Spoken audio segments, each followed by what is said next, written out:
Thanks for chatting with me. It's good to see you. Yeah, we go, as with my first guest, we go back a little bit. Way back. Um, Yeah. I wanted to surprise you with like a picture or something, but the oldest one I could find was only like 10 years ago at BBC actually BBC, funny enough, BBC Framingham, when that But place I still feel like the existed. first time we met was in New York City. Oh, 100%. Right? That's what I wanted to find. Like I wanted to have, but they didn't even like have cameras. They didn't have like cell phone cameras then. No, I very much wanted to Yeah, it was find, like, would you say it's 23 years ago? I mean, I would say, it was at least, yeah, probably. Cause I started like religiously going to shows in like 2003, 2000, yeah, 2002, 3, 4, something Yeah, like that. Yeah, makes me feel old, but that's okay. me too. Um, yeah, you look better though. I Um, don't know. um, but yeah, so just, we kind of obviously jumped right into it and we know each other clearly. You've been a friend, amazing musician for a long time. And at least as far as I know right now, out of the people I plan to kind of, talk with for this, you are the only person I know that's kind of both. You fall into two categories. So just to give you and the people that listen, uh, you fall into two categories of mine. So essentially, what I try to do, this is, as I said, a BBC23 interview here, and I was diagnosed with CNS lymphoma a couple years ago, and uh, people really responded to me sharing just my story on LinkedIn. So I said, all right, I survived. I'm here. What can I do to have others tell their stories as well? So that was kind of like one category. Yeah. Another category is that music, as you know, I'm really passionate about. I can't play it all, but uh, but I love it, and it's really inspiring to me. It keeps me motivated. I know it does for a lot of other folks as well. You fall into both categories, and so I don't know how I'm going to top this one, but and I know it's like not necessarily something that like people would love to be a part of, but nonetheless, if you're here to tell the story, then you should be, right? And so, It's good to be in the um, vertical club if you're in the cancer club. yeah, exactly. Here to talk about Or it. the lucky Yeah, one. Yeah. Yeah. exactly. So just to kind of back up, why don't we formally introduce yourself? I know you, and this is something I have to get used to doing, right? But talk to me about, you know, Melanie, yourself, how you found your way into music, how you got to form Sirsy, what I know of is initially a four-piece, now a two-piece. But yeah, just talk to me about you yourself and the music side of things. It's like, let's start with that. Okay. So my name's Melanie Krahmer. I'm in a band called Sirsy, and I play in the band with my husband, Richard Libutti. And we have been a band for 26 years as of this year. We played our first Cersei show in 2000, so it's easy to do the math, but it's crazy to me when I do the math.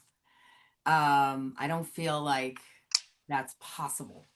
Time flies and all. We tour all over the United States, doing about 200 shows a year, playing music that we've written. Um, I don't know how many albums we've released.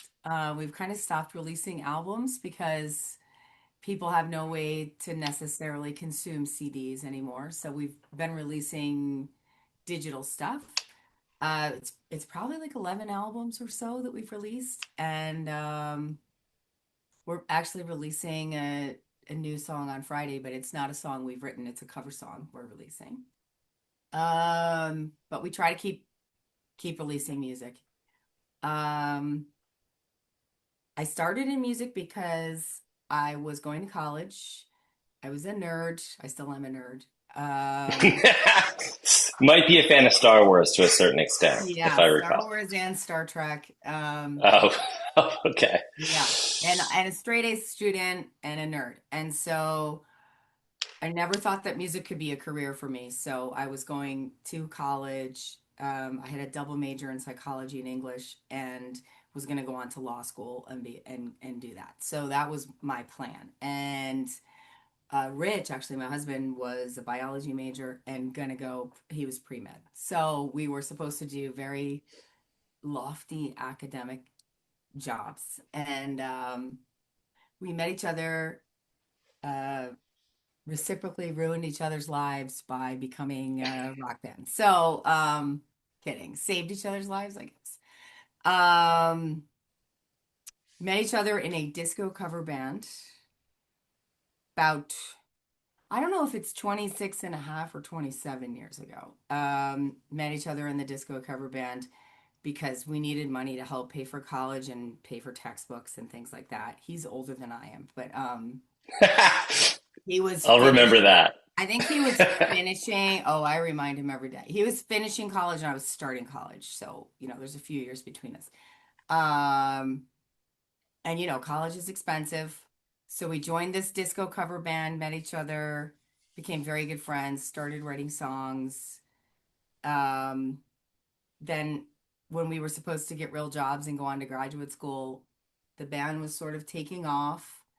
And Rich and I were always the songwriters in the band. We would sometimes play as a duo.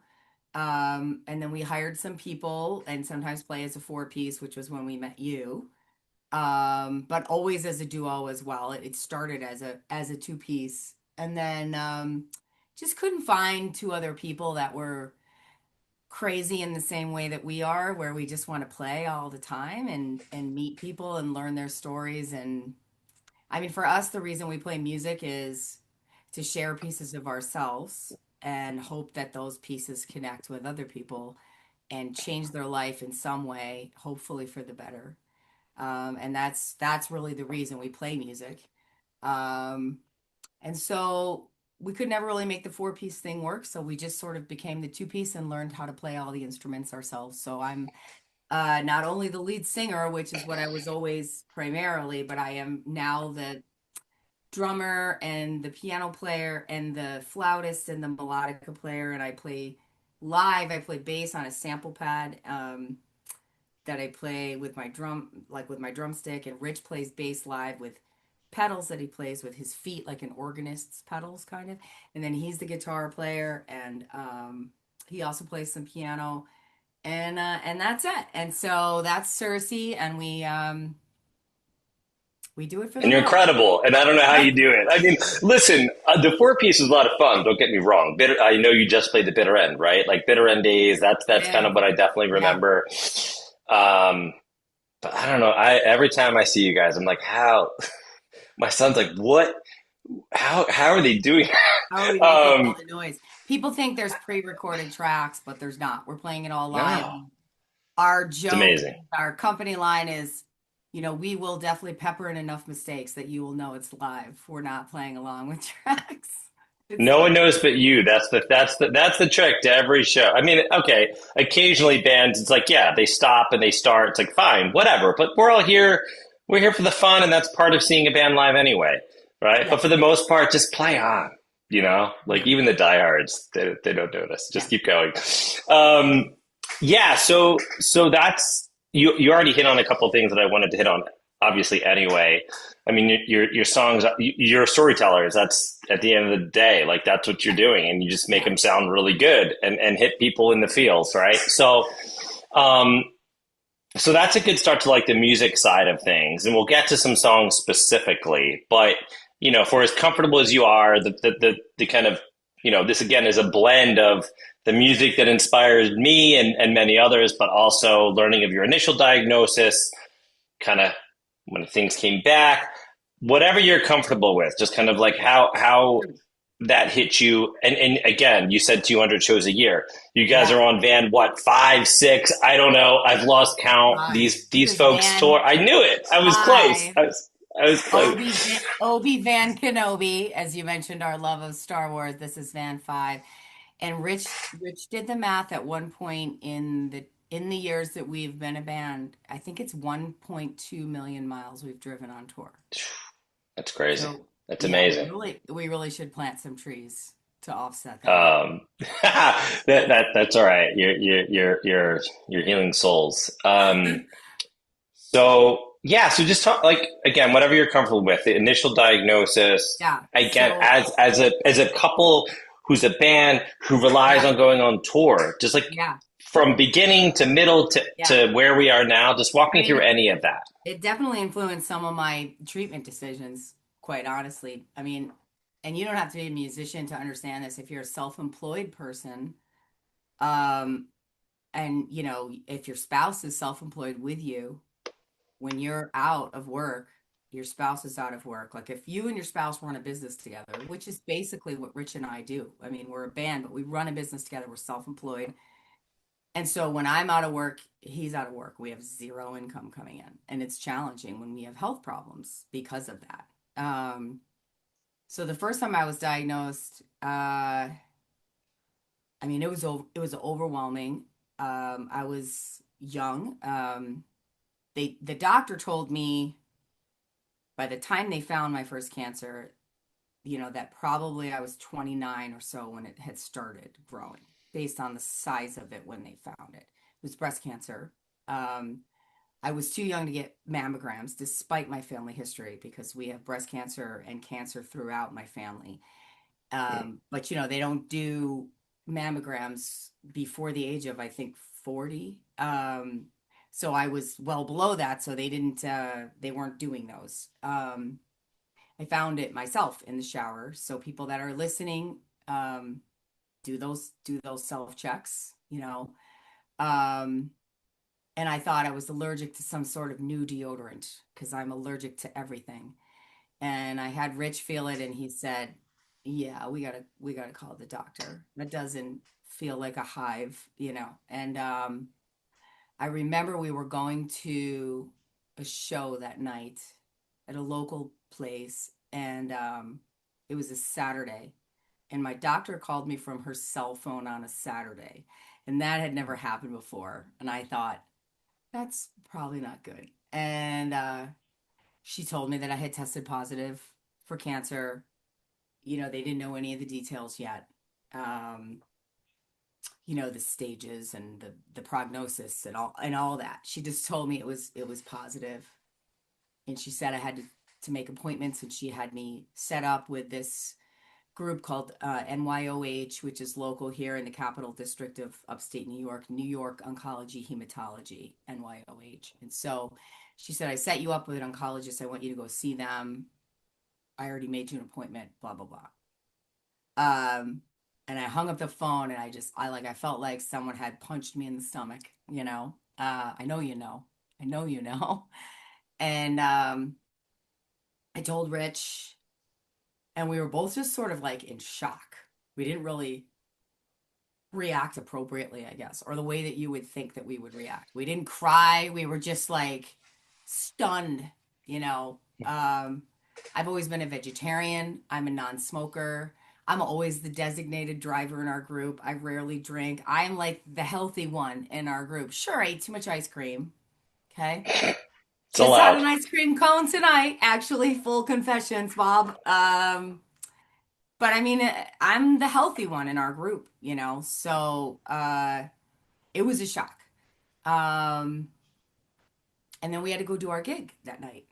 And so we just sort of said, well, we're going to put this in this compartment over here. We can't deal with this right now. And we're going to go play the show, and we're going to figure out how to deal with it, but not right now. And we went to the show, we played the show, and it was like it was weird. It felt like a dream, you know.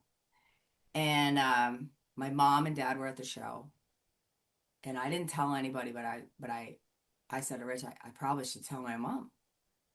And I said, do I tell her now? Like, I don't know. So at the end of the gig, I told my mom to sit down in the chair, and like everyone was kind of like leaving, and I told her, and she basically almost collapsed on the floor because my mom is a breast cancer survivor, Hmm.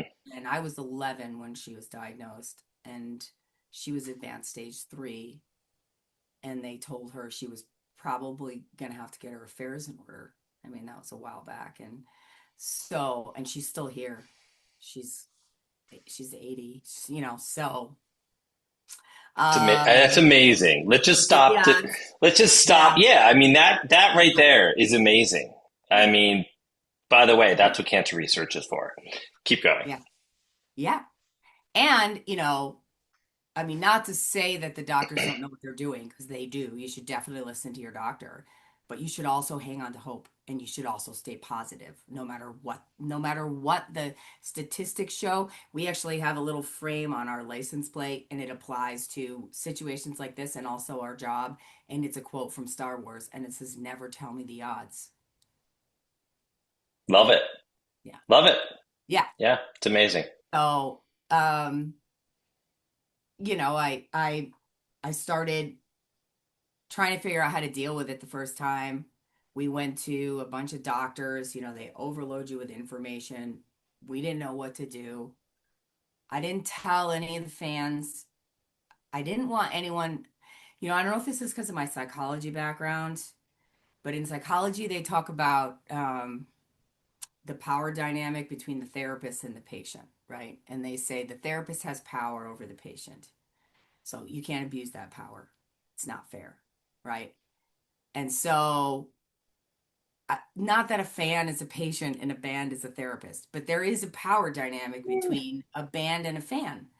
And I am very conscious of that, and I never want to abuse that power. I never want to take advantage of a fan because they admire the band. I never want to abuse that relationship or take advantage of that. And so I said to Rich, I don't want to tell them that I'm have cancer because I don't want them to feel obligated to come to the show because they feel sorry for me. And I don't want them to buy merch and buy tickets because they feel sorry for me. And that was my attitude for my first cancer, which I learned was not correct, right? But it's how I felt. Nothing's correct. That's the only thing I want to say. Your initial reaction, how you've done things. There's nothing. There's no correct. There's no correct way to There's no, respond yeah, to support anyone else. yeah. So I just want to take the correct part out. No, you're right. It's There's no, how and you there's no, responded, and that's what you chose to do, and that was completely fine at the time. And things have changed since then, and that's okay. I just want to take out the word "not correct" part. Keep okay, going. fair.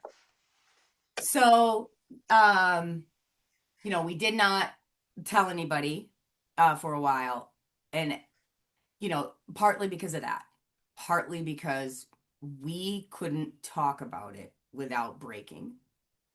And so we didn't want to have to talk about it over and over again at shows. We just didn't know how to do that. So it was equal parts of that. So the only people that knew about my first cancer was my mom and dad, and like maybe five or six friends. We didn't really tell anybody until I had to go in. When I had to go in for my surgeries and my treatments, we put up some sort of post saying, working on writing some songs, going to take a month off from shows. And it wasn't a total Mm-hmm. lie. It wasn't a total lie because in between some of the stuff, we were working on writing songs. Mm-hmm. Um, and during that time, we wrote the song that I'm guessing was one of the songs you're going to ask me about, and it's called "Brave and Kind." Of course. Yeah.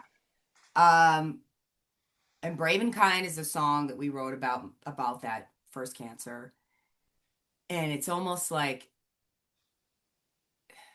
a wish or a prayer, you know. I will fight. I will try to be brave and kind. It was not necessarily how we were behaving; it was how we wanted to behave. You know, Mm-hmm. we were terrified and we wanted to be brave.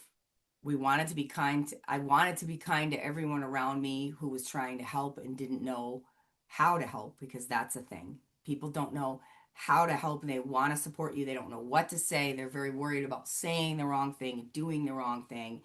And so you want to be kind to everybody around you because they're trying their best and they love you, you know, and they're probably going to say the wrong thing and do the wrong thing, but not on purpose, you know. No. And right.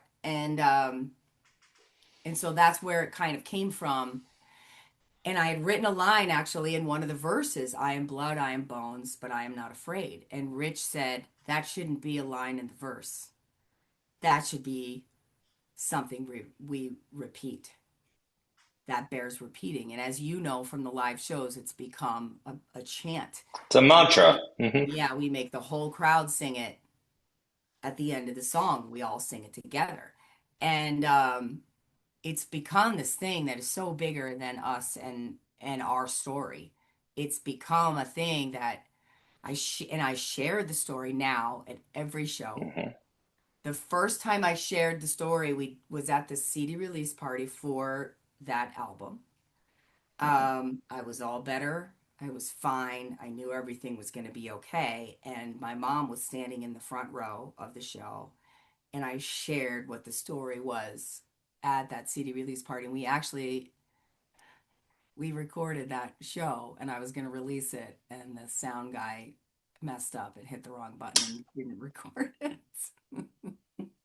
I hope I'm not doing that now, right? I am recording. I can totally see. Of course. I mean, of course It I am. happens, right? But that was the time when I shared it with everybody. Like I really didn't share it until then.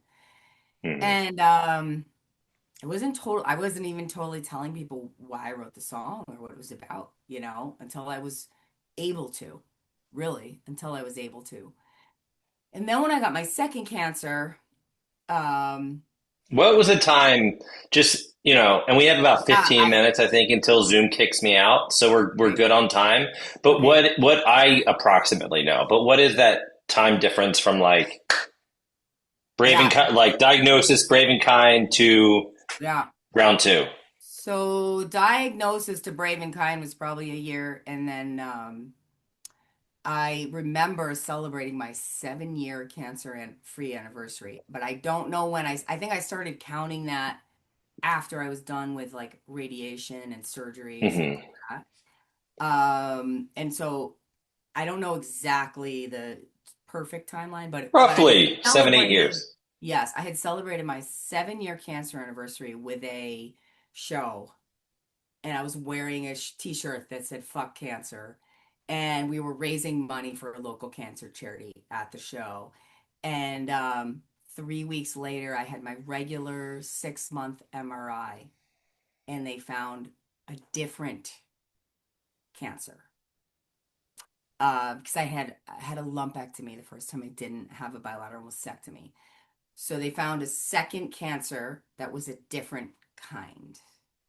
So I stopped having those anniversary shows.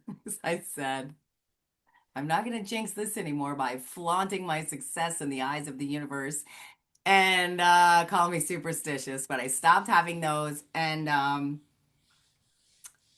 I ended up having this was caught very early because they caught it on an MRI.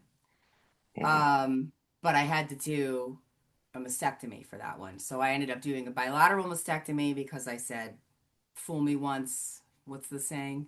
Shame on you. Who knows? Yeah. Doesn't matter. Yeah. I know what you mean. Yeah.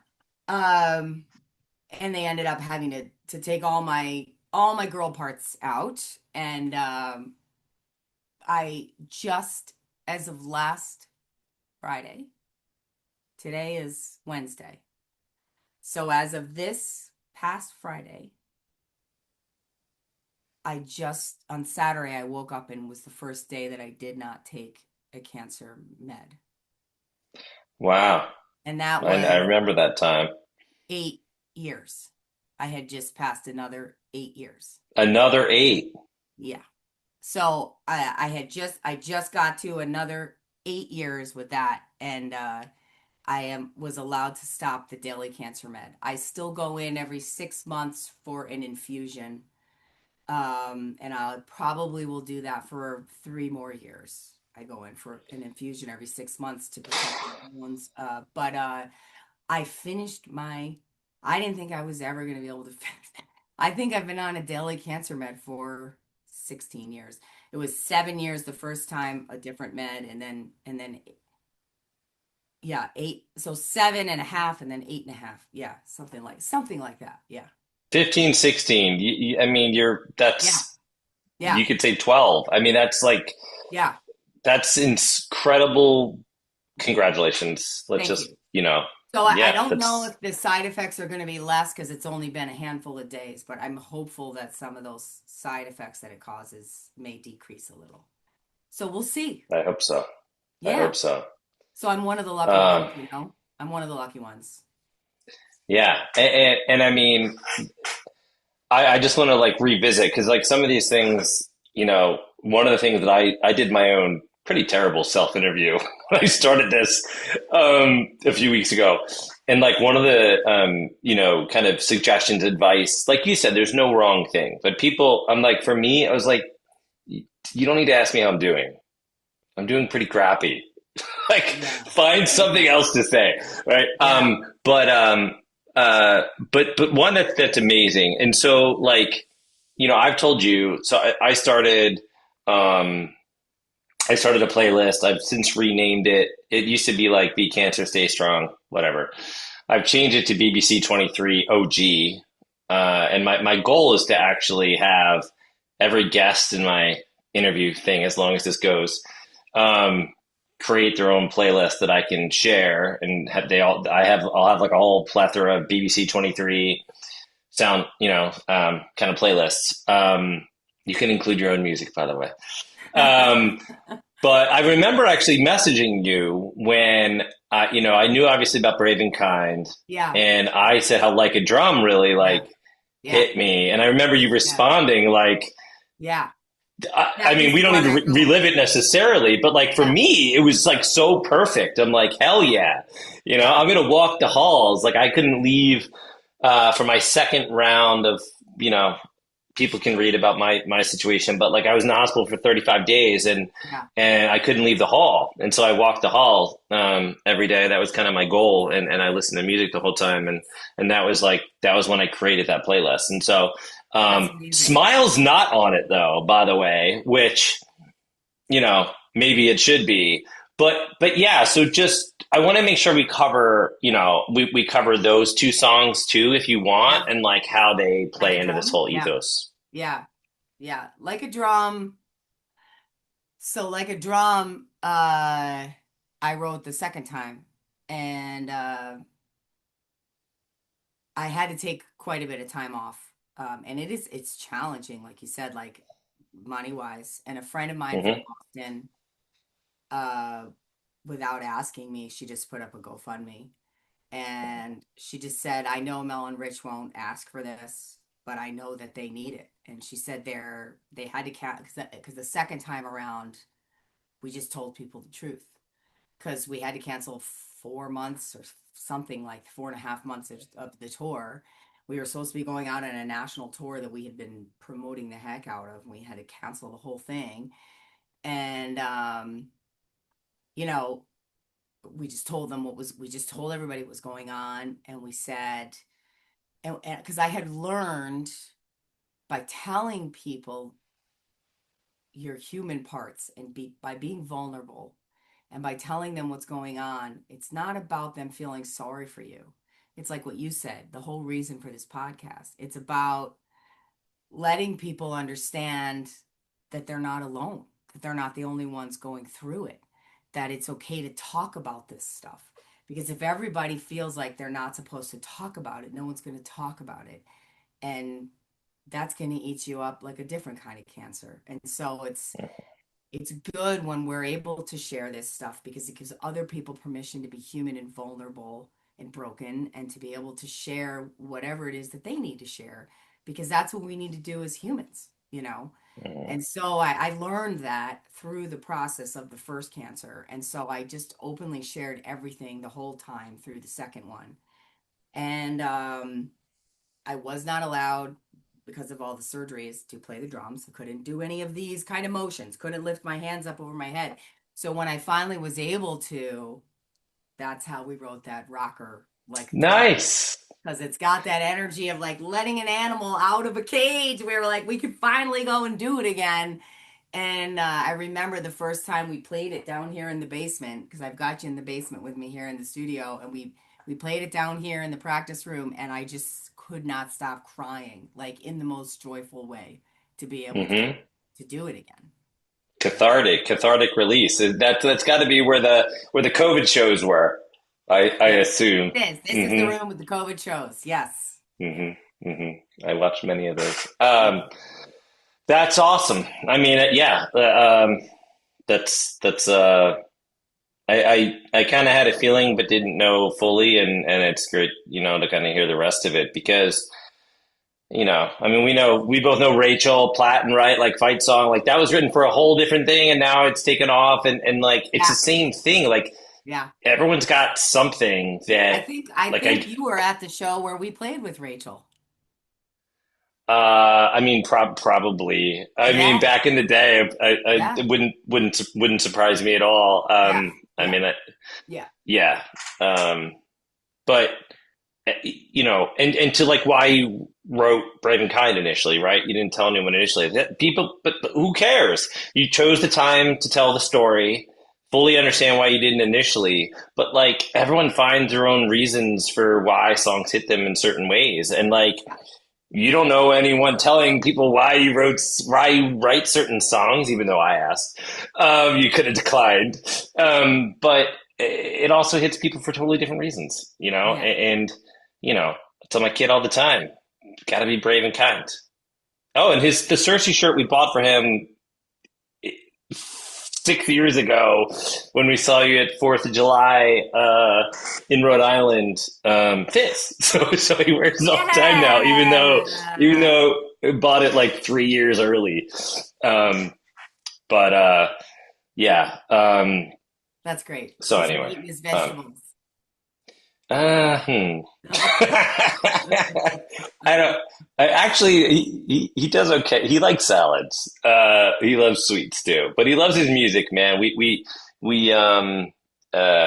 you can probably see just a stitch of started I taking. see it.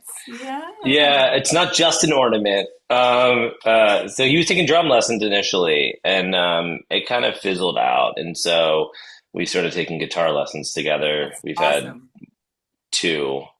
Okay. It's it's interesting. There's drums in the Um, guitar. well, yeah, no, Drums are part of the he's just guitar, the strumming part. Yeah. yeah, he's obsessed. He's obsessed with old music. That's He's great. convinced he's a 70-year-old inside, and so My nephew like too. My nephew the takes 80s is new, like for him. my So nephew takes guitar lessons as well, and he keeps asking us about all these bands from like the 60s and 70s. interesting, It's cool. interesting. I think That's it's cool. fascinating to me. Yeah. Very nice. All right, so I know it's late. So let's we can like kind of land the plane here as I oversay. But one thing that I do want to cover, obviously, is Rich is a source of strength for you. I think you Yeah. can go out on a limb and say that. Yeah. Um, uh, but is there anything else that, besides writing, besides playing, maybe, besides your family who you're obviously close to? I've met them in passing. I hear them introduced at shows, but is there anything else that maybe you weren't expecting that's like a source of strength for you, and still has been over the last 15, 16 years? I would say like when I this second time around, um the the group that I had at Saratoga Hospital, they went beyond just treating me medically. And they introduced me to support groups. And I was a member of something called the Young Survivors Group. And I actually encouraged some other folks that I met along the way to join that group. And I would say that when I get scared and I have questions about things, it's okay to like talk in those sorts of situations because you can talk to other survivors and you can talk to people who have been through what you have been through. And because I share it on stage, I meet other people at shows who will come up and talk to me about it. And I find that to be a source of strength because I don't know, we all just sort of support each other. And it gives you hope because you see other people surviving and you know that you're not the only person going through all the side effects and all of the fear. and all of the other stuff that comes with it. And then it makes you feel more normal and less weird Hmm. and less weak, and those kinds of things. You feel like, okay, I'm doing what everybody does through this whole process. I'm okay. I'm okay. I'm going to be okay. You know, Yeah, do what you can. I mean, that's all you can do. And it's honestly, I mean, yeah, go ahead. it's not shameful to reach out, is what I'm trying to say. It's not shameful to go to these support group things, whether they're online or whether they're in person. Some people think that that's corny or they don't want to do it. It's not. Everybody feels that same way. Power and community. It's the whole reason I started this thing. Yep. Um, yeah. So look, I want to make sure that we, at least cover some shows you have coming up. I know there's one that I'd love to be able to go to. I don't think I can, but I've seen you there before, Yeah. and I know it's a big one. But yeah, you want to just yeah, Sure. plug away as we Sure. kind of close out here. We are playing August 15th at City Winery in Boston. We're playing the smaller room, the Haymarket Lounge. Last couple times we played there, it did sell out. It's not a huge space, so there's no bad seats in the place, and it's a nice intimate setting. Yeah. And we're pairing up with our friends from Raleigh Sound, which is a charity organization that our friends from Adam Ezra Group started. And we're going to be doing a little fundraiser there to help with the Ramble, which is a music festival we will also be playing also in the Massachusetts area at the end of August. What is that? The 20? Oh my God, I should know the date off the top of my head. I don't want to say the wrong It's date, the and I don't last know how to Saturday of edit. I August. don't know how to edit these videos. I know it's the So last Saturday of August, and it's on our website. It's in Ashburnham, Mass, and we will be one of many bands playing that, including our friends Adam Esser Group. And he's got Ryan Blue playing as well this year, which is exciting. So August yeah, 29th. August Um, 29th. Thank you. and it's amazing. The We have Ramble's a lot so of cool fun. New England shows coming up, and you can find them all at our website, and it's sirsy.com, which is sirsy.com. And you just click on upcoming tour dates, and it'll show you all the dates. It's We've got really easy to find. Awesome, amazing. Thank you so much. This Thanks for is, I having me, mean, Paul. yeah, that you were the very, very, very high on my list as someone I wanted to chat with about this. So I'm glad we could find the time between your shows and your tours and your family time and You're very writing high some on more the list of people gems. whose faces I like to see, and I'm glad that you're doing okay. I am, Yeah, because I know that when we were communicating a little bit, you were having a very, very tough journey, and you are yeah. 3 years a badass. ago, You're a badass. didn't know what my story was going to be, but here Yeah, we are, and we're talking about it. yeah. So thanks again for doing it, and I'll let you know when this posts. And yeah, it'll probably be pretty soon. Okay. And I look for I hope I get a BBC23 Cersei playlist that can include again your own songs and others that inspire you, and I'll share that as well. So Yeah, I'll send you some. I don't know if you want to hear all of the songs that I listened to through my journey, because there was some Rage Against the it's Machine. whatever you want. You can change it as you go. It doesn't matter. But I'll create it for you. Just whatever, and then I'll let you know when it's live. Okay. But thanks, Melanie. I Okay. appreciate it. Best to Rich. Keep going. Stay strong, my friend. See ya. Bye. Bye.